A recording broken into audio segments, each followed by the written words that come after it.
In the heart of Manhattan, Brady Thompson stepped into the towering Harrington Tower unaware that his new interpreting assignment would plunge him into the most profound emotional storm of his life.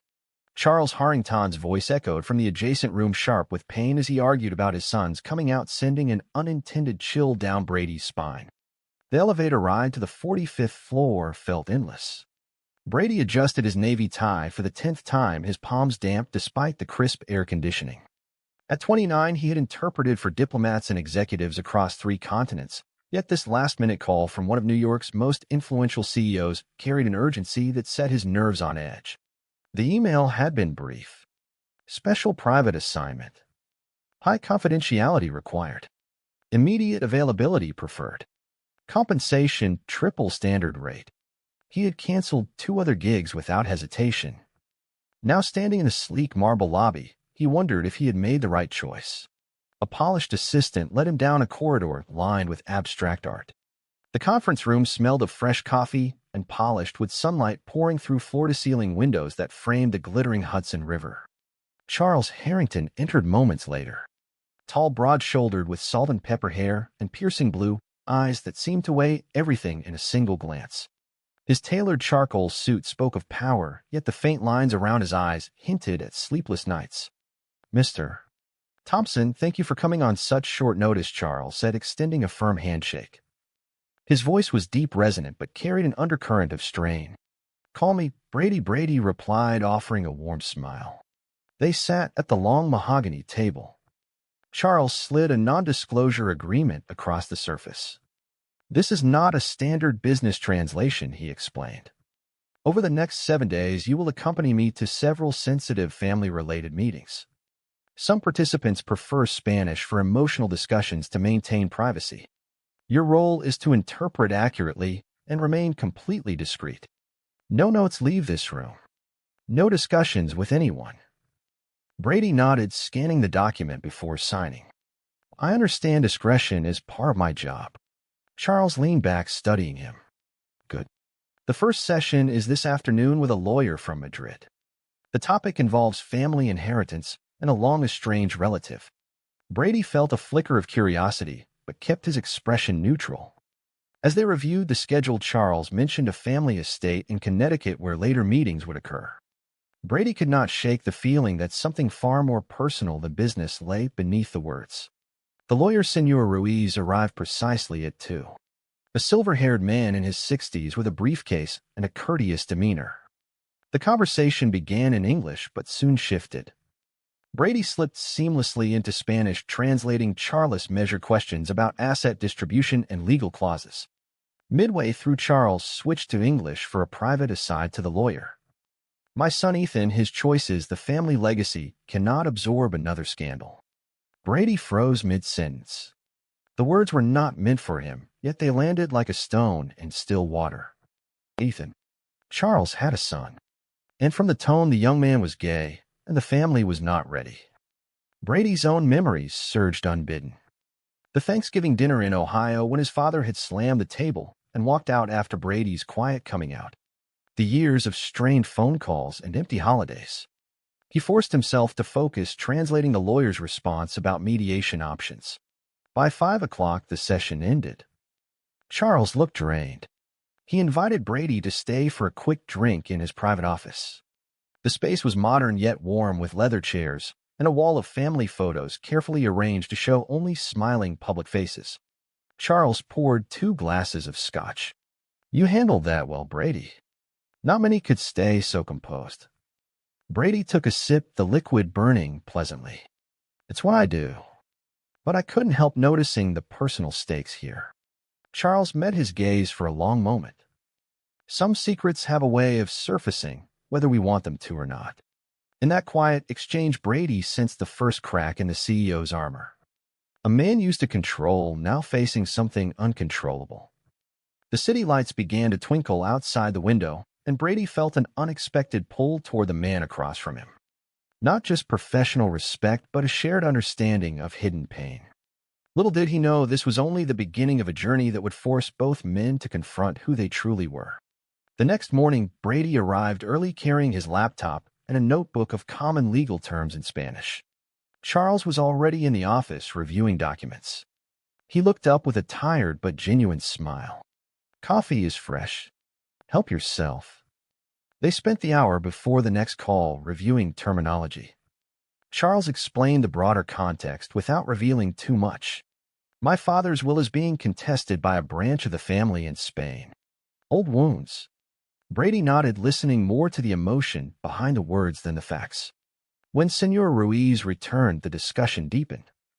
Brady translated with precision, catching every nuance. Midway, Charles paused, his voice cracking slightly as he spoke of legacy and acceptance. The lawyer responded gently, and Brady rendered the words carefully. "Acceptance is not weakness, Senor Harrington. It is strength." Charles glanced at Brady, their eyes meeting across the table. In that instant, Brady felt seen. Not as an employee, but as someone who understood the weight of unspoken truths. By lunch, they were alone again. Charles suggested they walk to a nearby cafe for fresh air. The streets of Midtown buzzed with energy. They talked lightly at first about the city, then deeper. Brady shared a sanitized version of his career path, leaving out the family rift. Charles listened intently. "You seem at peace with yourself, Brady." "Not everyone can say that." Brady shrugged. "It took time, and still does on bad days." Charles stopped at a crosswalk, his expression softening. "I envy that peace." The light changed, and they continued. Back in the office, the afternoon session brought more revelations. The document mentioned Ethan by name. 25 years old, living in California, pursuing art. Openly gay. The family had kept it quiet for years. Brady's heart ached for the young man he had never met, and for Charles, who clearly loved his son but carried generations of expectation. As the day ended, Charles asked Brady to join him for dinner at a quiet Italian place nearby. Over pasta and wine, the conversation turned personal. Charles admitted the pressure of the CEO role that bore the public image. Brady spoke of his own journey towards self-acceptance.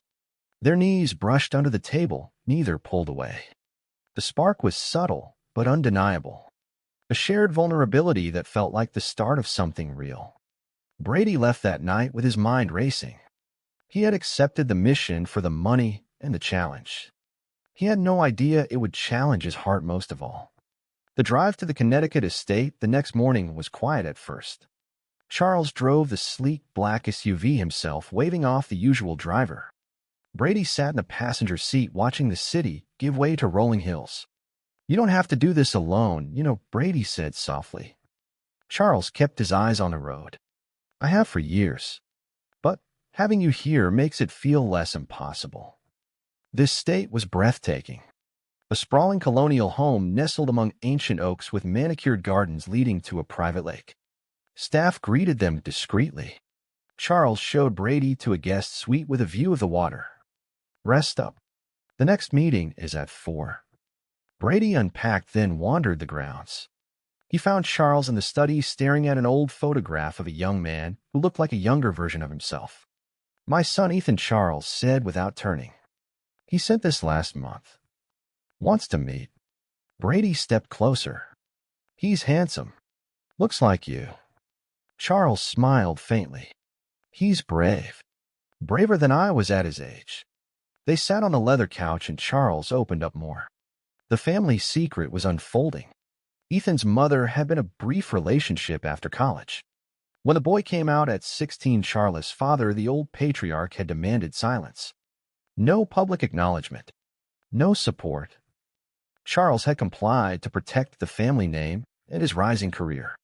Now the old man was gone, and Ethan was demanding recognition. The Spanish side of the family, through a distant aunt, was involved in the will contest because of cultural ties and old letters. Hence the need for an interpreter to keep conversations private and accurate. Brady listened, his own chest tight. "I know what it's like to be the son who doesn't fit the mold. My dad still won't say the word gay."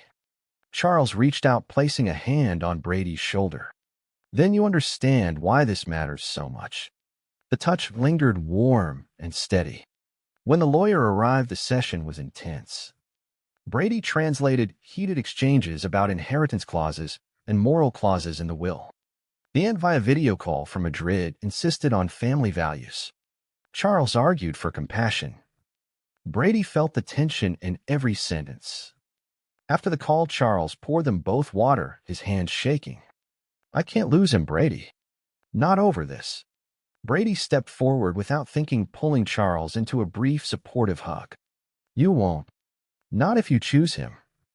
They stayed like that for a long moment, the house quiet around them. The attraction was growing stronger, now mixed with genuine care. That evening they walked the gardens.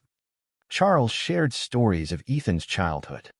Brady spoke of his first Pride Parade, the freedom he had found in New York. Their shoulders brushed as they walked. The stars came out and Charles stopped, turning to face Brady. Thank you for seeing me. Not the CEO. Just the man. Brady smiled softly. I like the man I see. They returned inside, the air between them charged with possibility, yet held back by the weight of the secret still unfolding. The following days blurred into a rhythm of meetings and quiet conversations. Each session revealed more layers of the family secret.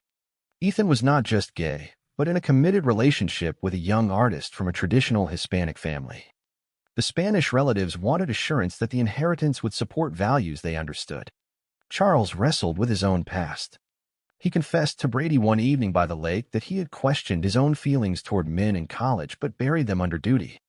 Brady shared his struggles with loneliness after a breakup 2 years earlier. The bond deepened. They cooked dinner together in the estate's kitchen, laughing over burnt garlic bread. Charles' laugh was rich and rare.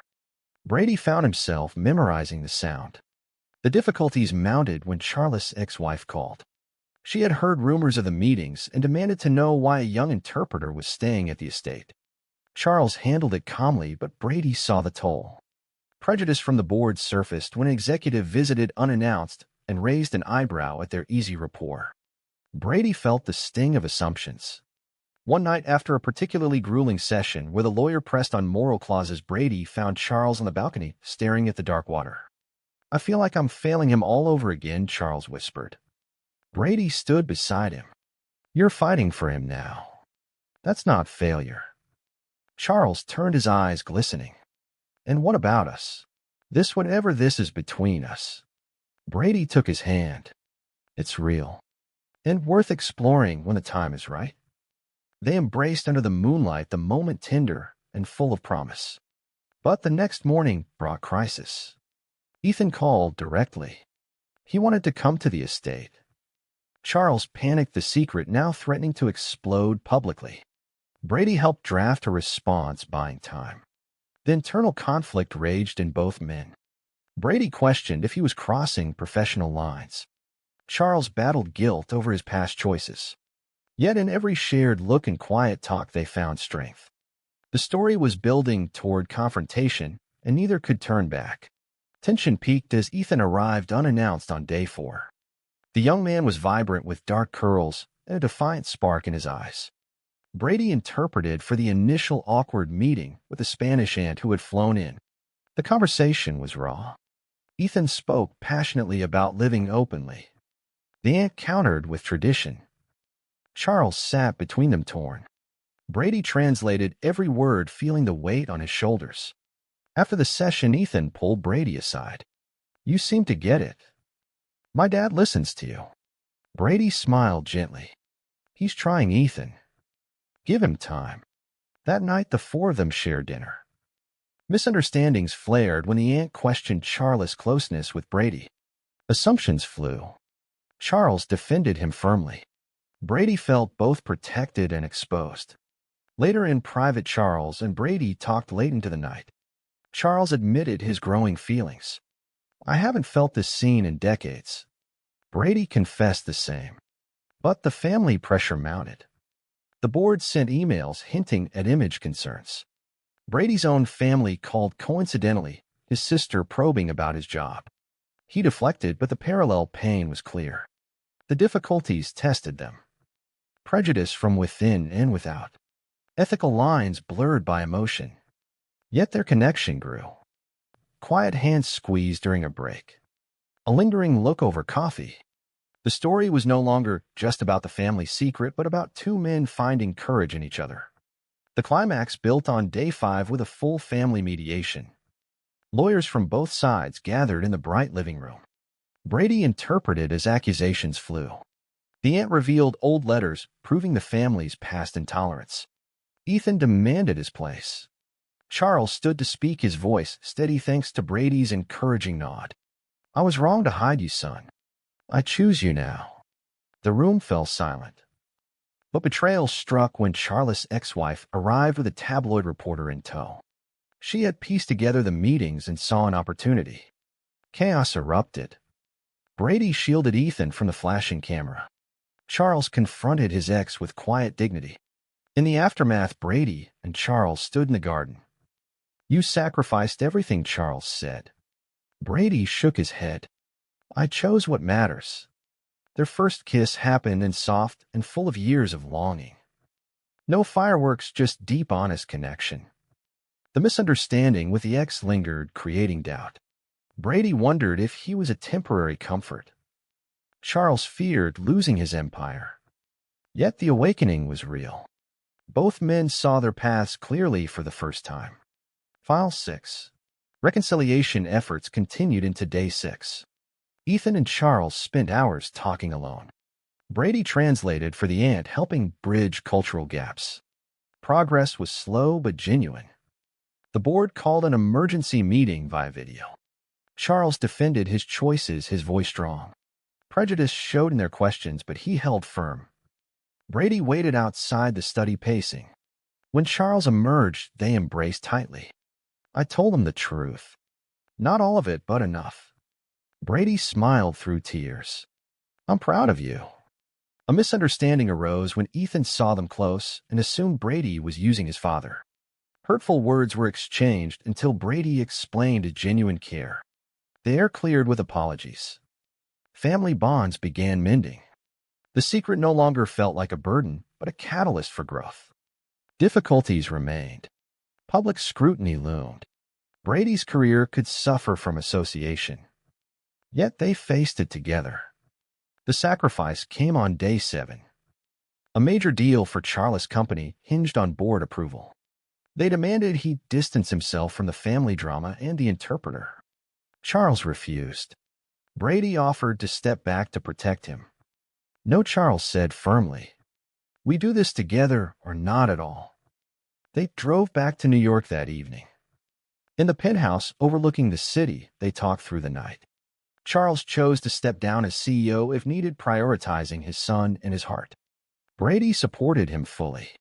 The betrayal from the ex-wife reached its peak when she leaked more details, but Charles faced the press with honesty. Brady stood beside him silently. Their love deepened in the crisis. Not dramatic declarations, but quiet promises. "I see my future with you," Brady whispered. Charles held him close. "And I see mine with you."